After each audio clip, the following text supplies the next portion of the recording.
Chaise à nous juste au milieu ici. C'est en haut qu'on a signé. C'est quand même...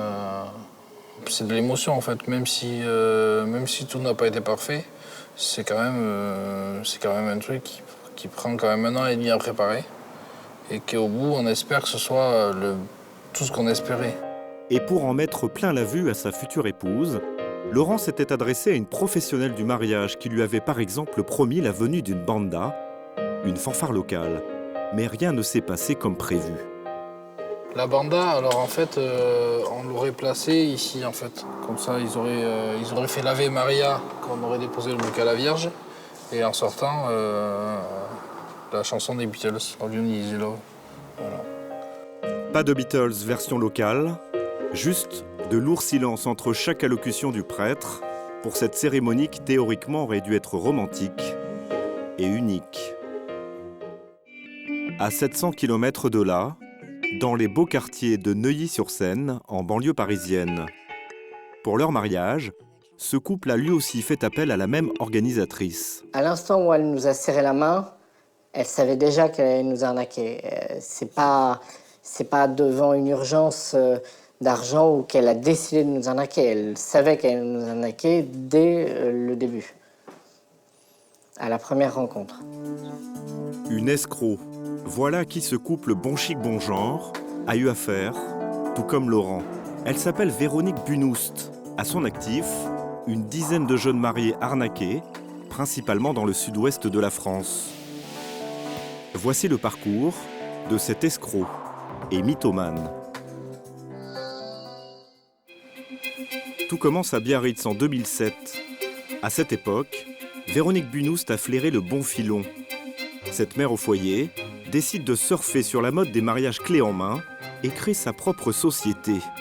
Pour se faire rapidement une place au soleil, elle fait appel aux meilleurs prestataires de la région. Une VRP du glamour qui fait l'objet d'articles dithyrambiques dans la presse locale. Elle se soucie de l'invisible, veille à combler les moindres désirs du couple et de ses convives. Franck Perrier, un spécialiste de l'événementiel, garde d'ailleurs le souvenir d'une grande professionnelle. Elle savait se vendre, hein. Ouais. Elle avait... je pense qu'elle passait très bien, les gens lui faisaient confiance. Les choses se passaient bien, les gens dans leur globalité étaient quand même contents, donc il n'y avait pas lieu d'imaginer quoi que ce soit hein, dans sa façon de travailler. Un sourire qui inspire confiance. C'est donc tout naturellement que le couple de Neuilly-sur-Seine se tourne vers Véronique pour organiser le mariage de leurs rêves. D'abord, elle leur demande une grosse avance pour la location de la salle de réception. En fait, elle nous a dit qu'elle avait avancé les fonds pour bloquer la salle. Donc même, on lui était plutôt reconnaissant et on se sentait pressé dans le bon sens du terme, de lui rembourser les 2500 € avancés pour la salle et évidemment d'en profiter pour verser un complément de 500 € pour sa prestation. Mais problème, alors que la date approche, un prestataire les alerte. La salle n'est pas réservée. Le couple se met à paniquer. Une vraie peur, là vraiment une véritable angoisse. Les faire-part étaient déjà imprimés puisque ça, je m'en étais occupée. Et clairement, si on n'avait pas le lieu, il n'y avait plus de mariage, en tout cas pas ce jour-là. Au même moment à Biarritz, Laurent et sa femme Christelle rencontrent Véronique Bunoust au salon du mariage, où elle y tient un stand. Avec un bagou incroyable, elle leur promet la lune. Les deux tourtereaux sont emballés et signent rapidement un contrat d'organisation. Et le contrat, il est là en fait. Le mandat d'organisation. Mais ce document est assez flou, pas de détails sur les prestations, alors qu'elle leur réclame tout de même 15 000 €. Tout y est approximatif. Laurent et Christelle font néanmoins confiance à cette wedding planner et n'hésitent pas à faire un emprunt pour se payer ses services. Sauf que le couple va rapidement déchanter. À l'arrivée, il n'est plus question de romantisme, mais d'amateurisme. Elle m'envoie un mail en me disant qu'elle a réservé la sono mobile. Elle nous demandait un chèque de 300 €. Sauf en fait que le gars de la sono, je le connais, donc je l'ai appelé et il m'a dit « Ah mais non, mais c'est pas moi qui m'en occupe ». Là encore, rien n'est réservé. Pas de DJ, pas de photographe, ni même de caméraman pour la cérémonie. Mais plus grave, pas de nouvelles de Véronique. lorsqu'ils parviennent enfin à la joindre, ils découvrent une autre facette du personnage, sa mythomanie. Elle avait toujours des excuses vraiment. Soit il y a un caténaire qui s'est cassé dans le train, mais vous inquiétez pas, j'arrive en hélicoptère. Ah non, mais des trucs mais grandioses, quoi. Face à ces victimes qui demandent des comptes, Véronique, acculée, s'enfonce dans le mensonge. Le couple de Neuilly lui décide d'arrêter les frais et veut coûte que coûte récupérer son argent. Mais l'escroc abat une nouvelle carte. Elle serait gravement malade.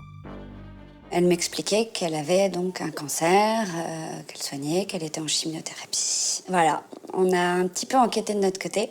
On s'est aperçu grâce aux réseaux sociaux que, en réalité, elle n'était pas du tout malade et que, au moment où nous on était en panique et qu'on essayait de la joindre, elle était au Portugal sur un très très très beau bateau, voilà, au soleil. Apparemment en bonne santé. Cancer ou pas, Véronique semble en tout cas mener la belle vie. C'est du moins ce qu'elle affiche sur les réseaux sociaux. Boîte de nuit, loisirs en tout genre, elle ne se prive de rien et a même l'air plutôt en forme. Et sur ces images amateurs du mariage de Laurent et Christelle, elle est là, sur les marches de l'église, toute pimpante, tout sourire. Le couple continue de lui faire confiance alors que le jour J, les prestataires manquent à l'appel. Véronique fait comme si de rien n'était. Elle félicite même Christelle dans sa belle robe blanche. Mais les jeunes mariés ne sont pas dupes. On est énervé, hein. Franchement, on est énervé, remonté. On a envie de lui dire ce qu'on pense, quoi. Elle arrive, tout sourire, elle arrive. Ah mais vous inquiétez pas, je suis en train de préparer, mais elle nous a dit. Je suis désolé si je n'étais pas trop présente ces temps-ci. Pris dans le tourbillon de la fête, ils ne font pas d'esclandre. D'ailleurs, Véronique n'est pas mise dehors. Le contrat stipule qu'elle doit s'occuper des bambins et du menu enfant. Mais à la première occasion, elle s'éclipse, laissant les petits se débrouiller seuls. Malgré cette désertion, la fête doit continuer. Alors que la cérémonie devait être exceptionnelle, celle de Laurent et Christelle se termine comme n'importe quel mariage.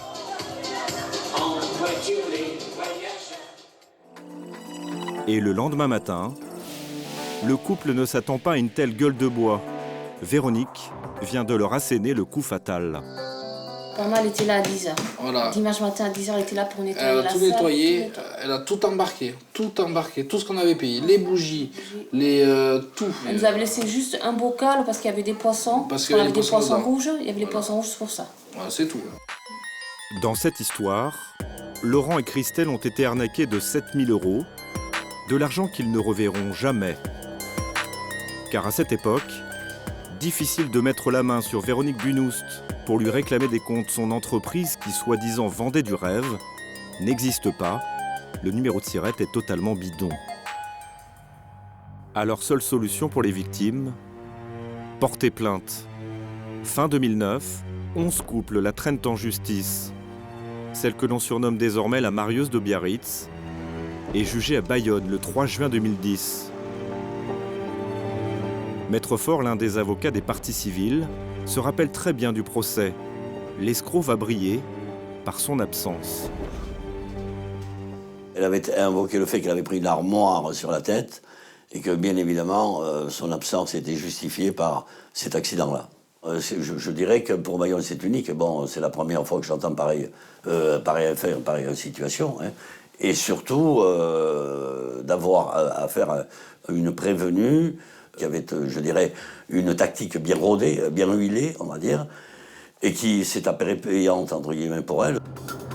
Véronique Bunoust est condamnée à 6 mois de prison avec sursis. Et surtout, elle doit rembourser ses victimes, un préjudice estimé à plus de 30 000 €. Une justice narguée, des victimes spoliées. Elle a réussi à berner tout le monde, y compris son propre entourage. Pendant plusieurs années, l'escroc a partagé la vie d'un policier de la région. À la maison, cet homme était-il au courant de ses activités frauduleuses?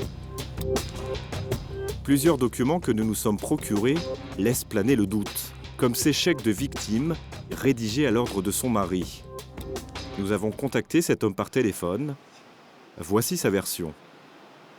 Il a été clairement dit que c'était madame qui avait encaissé.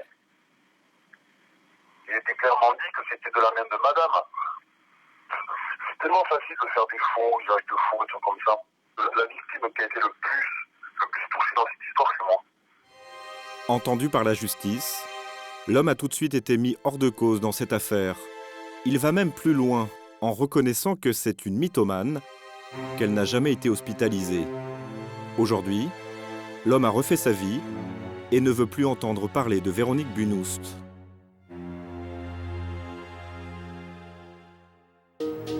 La marieuse de Biarritz, quant à elle, disparaît pendant 2 ans. Sauf que l'argent vient à manquer, alors pour se refaire, elle va trouver une nouvelle combine. Régulièrement, elle se connecte sur ce site de rencontre pour célibataires. Elle se fait passer pour une hôtesse de l'air qui cherche l'amour. Ses cibles, des hommes divorcés avec une bonne situation. L'un d'entre eux va tomber dans le panneau. Benoît est entrepreneur à Bordeaux. Il a accepté de nous rencontrer en présence de son avocat.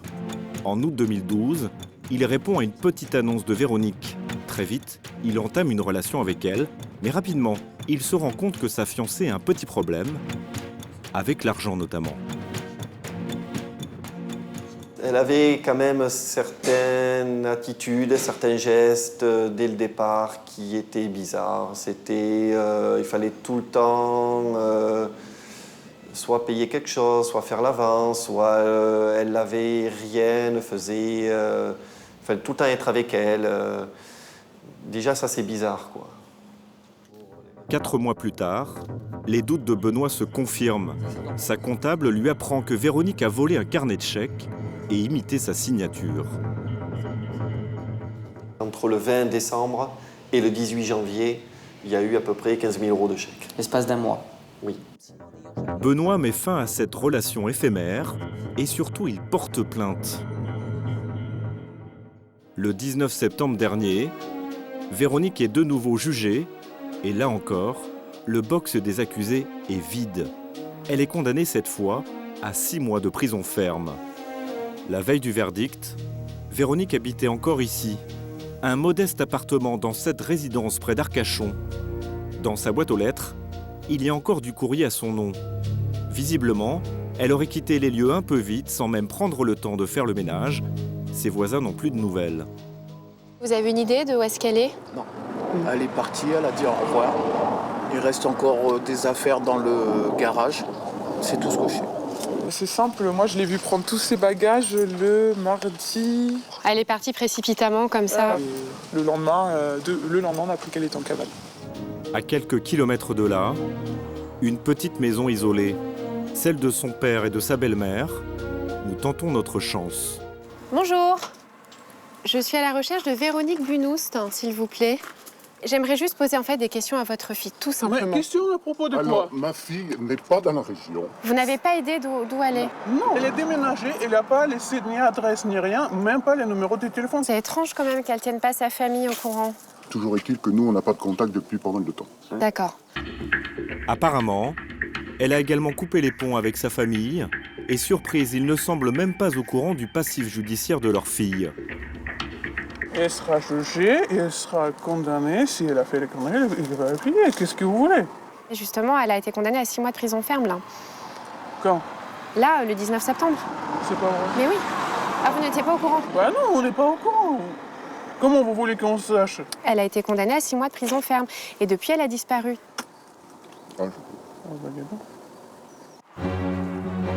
Confrontés à cette triste réalité, les parents sont sous le choc. Il y a quelques semaines, elle aurait été aperçue dans ce village vacances de la région bordelaise. Interdit bancaire, fauchée, condamnée à 2 reprises, Véronique Bunoust ne fait pas l'objet d'un avis de recherche. Ce n'est pas une criminelle. Et à ce jour, l'escroc en jupon court toujours.